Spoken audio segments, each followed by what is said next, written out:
everyone, welcome back to my channel. I'm Alana and today we're going to be talking about my favourite books of 2019. Now I know this video is a bit over a month late and apologies for that. Time management is not a strong suit of mine.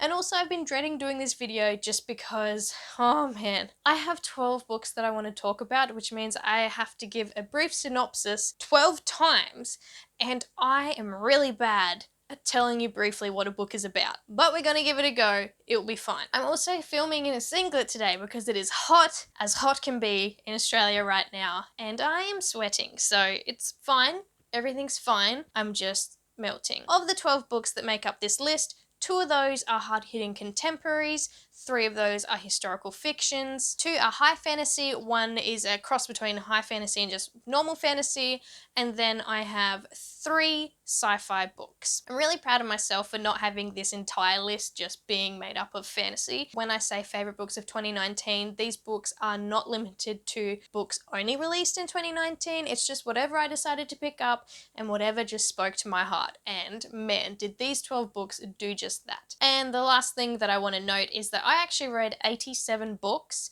in 2019. That is the most I've ever read, and I was surprised but then not at the same time because I finished my uni degree, I graduated, but I did take on another job, so didn't have uni commitments but had a second job and I didn't know if I'd have heaps of time, so I set my book goal for 50 and I ended up smashing it, and hopefully I can do that again this year. So without further ado, let's jump into the video. The first book that I want to talk about is Emergency Contact by Mary H.K. Choi. Now you may have heard me say before that I don't read a lot of contemporary anymore, and that's true, but if it's sort of hard-hitting contemporary, it's gonna speak to me. In this one, we follow 2 protagonists. We have Penny, who is just starting out at college and is going through all the change that brings, and then we have Sam, who is a little bit stuck in his life. He works at a coffee shop, I think, and he has dreams of, you know, getting into film and all of that sort of thing, being a director, but it's hard to make that happen when your situation doesn't really allow it. And in this book, these 2 main characters come together and it is glorious and messy and everything that you could want. Penny also has a subplot that really spoke to me, and that was her aspirations to become a writer, and in this there are scenes of her in a writing class, and just some of those really hit home with me because I did writing classes in my uni degree and I just love that element of the book. And this book also deals with anxiety and events outside of your control and how they impact you and how do you control your reactions, and I loved this book so much. So I'm really glad that I picked this up, and I'm also super excited to pick up Permanent Record, and if it's anything like this one, that one will also be amazing. Hopefully. Now I will be going through these genre by genre, so because of that, the next book I have to talk about is another hard-hitting contemporary, and that is Sadie by Courtney Summers. I know you've heard me say it before, but let me just start off by saying this has all the trigger warnings, so if you are a reader that gets triggered, and fair enough, look up the trigger warnings for this because there are some dark things in this book that you might want to know before you go into it. I was not aware about how dark it was, and I was reading certain parts of this and it hit me pretty good, which is what I wanted it to do anyway. But basically Sadie is told through 2 perspectives again. The first one through Sadie herself as she is experiencing events in this novel. She's trying to hunt down her younger sister's killer, and it's sort of a revenge plot. And then the second point of view is from West McCrae, who is a podcast slash, is he an investigator or is he just like a journalist, radio personality guy? Anyway, the second point of view is through him, through podcast format, which looks a little bit like this. It has his name and then whoever's talking to and the inserts, and it was amazing. Like I said, this is very dark, but I think it needs to be that way to tell the story. And the ending of this book, the best ending award goes to Sadie in 2019 because, oh my god, it was perfect in all the ways that I didn't think I needed it to be. Wow. It's now also made me super keen to pick up more books by this author, and if you checked out my authors that I want to read more of video, you'll notice that this book pops up in that too, and rightly so. Moving on to the historical fiction picks, and I have The 7 Husbands of Evelyn Hugo by Taylor Jenkins Reid. This book was blowing up all over Bookstagram and BookTube when it first came out. and rightly so.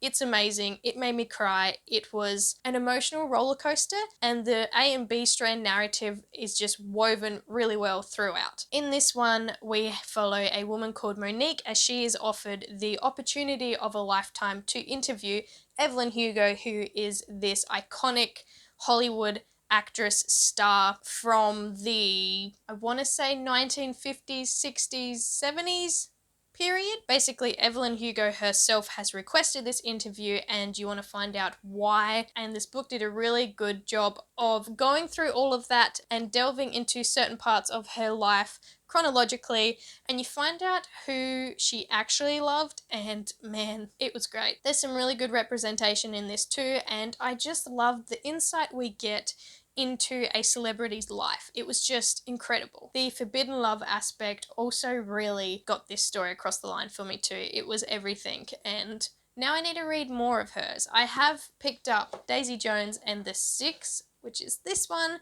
After reading this one, I preferred this more.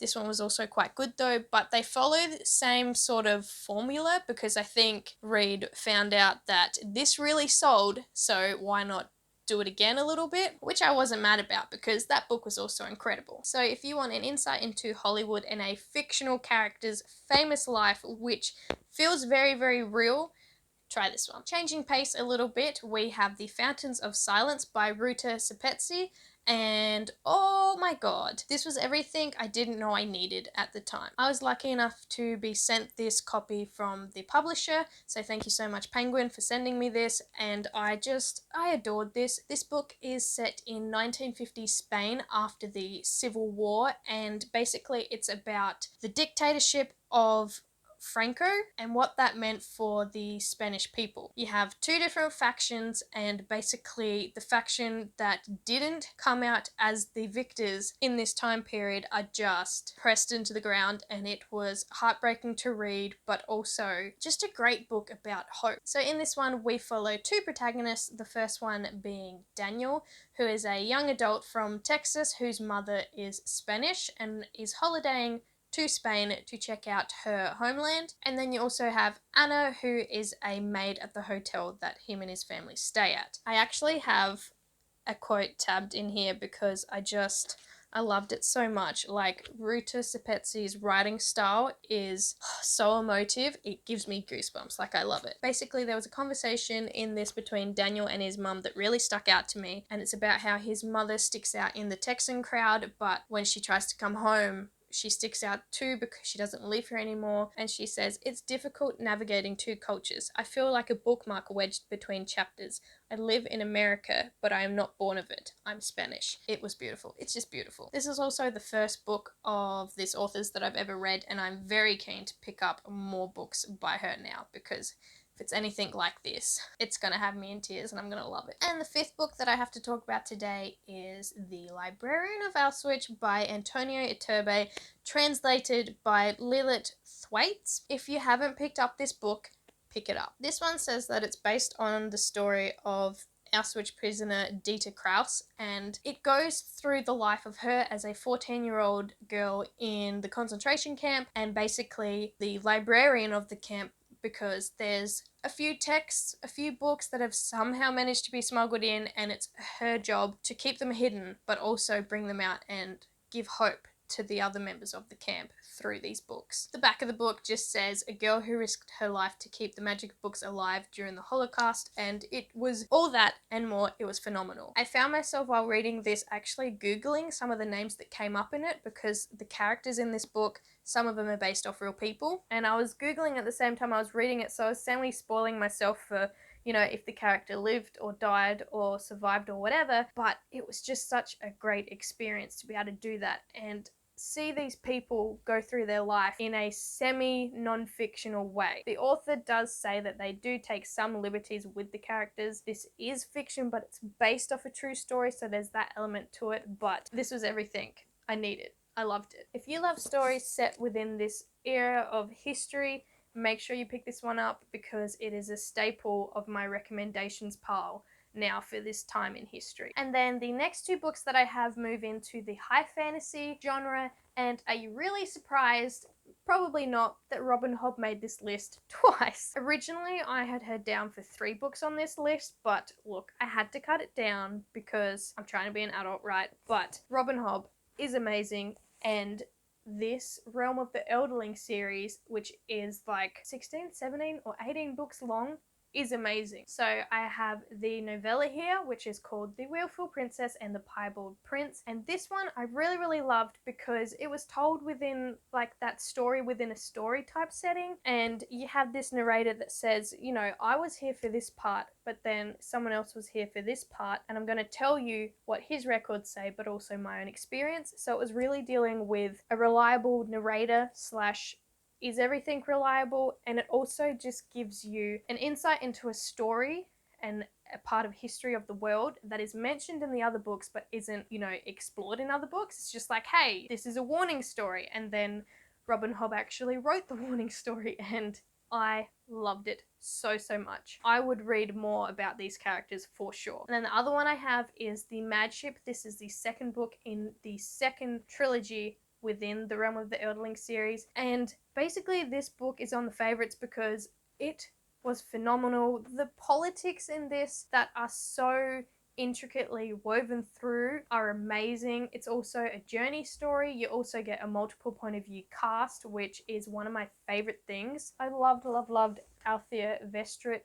And man, there are some characters in this too that have really good character growth and character arcs, and you go from absolutely hating a certain character to, you know, going, wow, they have just changed so much, but it's been across an amount of time that makes it seem natural, and Robin Hobb is amazing. We all know that by now. So briefly, this second trilogy picks up in a different part of the world, and it's in a trading town where there are live ships, so ships that actually have figureheads on them that can move and that can talk and that can help you sail them. And just describing the magic always sounds weird and funny to me, like it sounds like something that you wouldn't actually like, but it is amazing. Somehow Robin Hobb takes these magical elements that sound like they wouldn't ever work and makes them work to a point when you're like, why did I ever doubt you? So these 2 books had to be in my top 12 of 2019. There had to be something by Robin Hobb here, and I am just so glad that I picked up this series. The next book I have to talk about is Dark Dawn by J. Kristoff. This is the 3rd book in the Nevernight trilogy, and oh wow. Okay, let me just start by saying that Nevernight is one of those polarizing books where people either love it or they hate it. It's the book that is famous for having the footnotes in it, and some people just can't wrap their heads around it.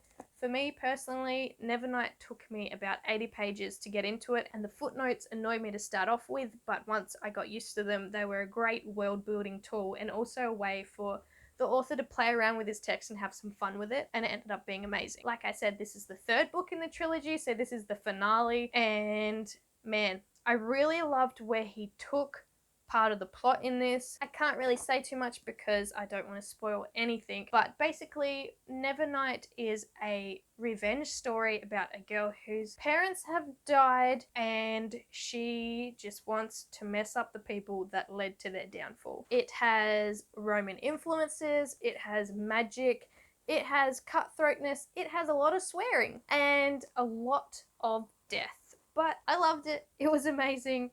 If you want something stabby, just try it. Moving on to the sci-fi portion of this video, we have Gemina, also by J. Kristoff, and of course Amy Kaufman. This is the 2nd book in the Illuminae Files trilogy, and again, amazing. This is a mixed media type book. It's comprised of files and told through a way that you think wouldn't make you care about the characters, but it surprises you by how much it does. I read this 2nd book and the 3rd book for a J. Kristoff read-along / meet and greet that I did last year, and I really enjoyed this 2nd book. The 3rd one followed the formula a little too closely to a T, but this one and the 1st one really love. If you're wondering, the 1st book, Illuminae, is about an illegal colony that gets wiped out, and then there's like this virus that breaks out in one of the escaped ships, and a whole bunch of stuff goes down. It's fast paced from start to finish. It would take you on the ride. You will smash read it. It's amazing. In this one, I really loved the dynamic between Hannah and also, what's his name? Nick. I love their dynamic, I love their different backgrounds, and also Hannah and her father. There are just some really good relationships in this book, and I was there for it. Whew. We're up to the second to last book. I am sweating a bunch, but we're nearly there, guys. And the second to last book is Warcross by Marie Lu. This is a duology, and I haven't yet gotten around to the second one, which is Wildcard, but in this one, it's like a Ready Player One inspired sci-fi, but set more in the future, and I love this one because the world building was just A+. I also just really liked reading Amika Chen as a character. Like, she was struggling a lot, and I just loved seeing where she went, how she dealt with things. Hands down, brilliant. It has the whole virtual reality game world aspect, much like Ready Player One, and then there's also like a spy subplot in there too, and I just loved it. I really need to read the second book ASAP, but I need to get the right edition first, which it's coming. So like I said, the world building really got me for this one. It was just so vivid and so clear, so easy to picture, and it gave me goosebumps reading it at some point, which was a little bit weird because I'm like, wow, I can actually so clearly picture this futuristic world and how our world could end up becoming like this. So if you want like a fun slash still real world problem sci-fi novel that's like Ready Player One but more futuristic, try Warcross. And the last book that I have to talk about is a semi-sci-fi slash, I don't really know what you'd call it, but it was amazing, and that is Vicious by V.E. Schwab. Wow, this book. Let me just start by saying powers, abilities, morally grey, friends to enemies, shifting timeline told story. That was this book. So if you want that in more coherent sentences, in this one we follow Victor and Eli, who used to be friends in college, but 10 years has passed, and now Victor is escaping jail and coming after Eli. Like I said, this book is told between the past and the present, so we get to see before and after and during and all of that. And I really enjoyed the creative way that this was told. V.E. Schwab really knows what she's doing with that. And it's also not that common a way to tell a story, and I just appreciated the creativity of that too. It's also morally grey and dark in places because the way that you get powers or abilities in this is twisted. I don't want to spoil it because you need to read it for yourself, but wow, it was dark. So basically how they become EOs, which is extraordinaries, is a wild ride, and just be prepared for it. I also really love Sydney in this, and who was the other one? Ooh, Mitch as well. They were some of the best side characters that just brought more life to this story and gave you some real like heart-filled moments as well as some humorous moments to sort of lighten the story up at points. And yep, there's a reason why this is on my favorites list. So that's it for this video. Like I said, I've been putting off filming this video just because I knew it would take some time, and I wanted to be able to tell you why I enjoyed these books rather than just screaming at you like, read it, it's so good. Turns out putting words into sentences is tricky sometimes. But thanks for sticking with me. I do want to know if any of these books made your favorites of last year list. If they did, which ones? If they didn't, what did? What did you love in the year of 2019? So that's all I got for you today. Thanks for watching, and I will see you in my next video. Bye!